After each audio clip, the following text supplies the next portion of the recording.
Honda Beat FI, tumundok ang pump, umandar ang motor. Pero walang display ang dashboard, walang busina at saka walang signal light. Yun, no? Wala ring tail light. So ang gawin nyo guys, no, punta lang kayo sa battery. Meron kayo makita na kailera mga fuse. Merong brown at saka red. Sa red guys is, meron kayo makita tatlong fuse dyan. Yung pinakauna, pangalawa at saka ang pangatlong fuse yan po ang nagpo-protect sa ating tail light, dashboard, signal light at busina. Kapag naputol ang fuse na yan, tulad yan guys, ayaw umilaw ang ating bulb, ibig sabihin walang supply na papasok sa ating fuse. So tanggalin nyo lang yan guys. Napaka-easy lang gamit ang ating side cutter plier. Yan po ay putol. So check natin ulit.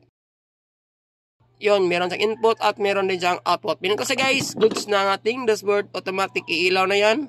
Meron na yung busina, signal light, at automatic aandar pa rin ang ating motor.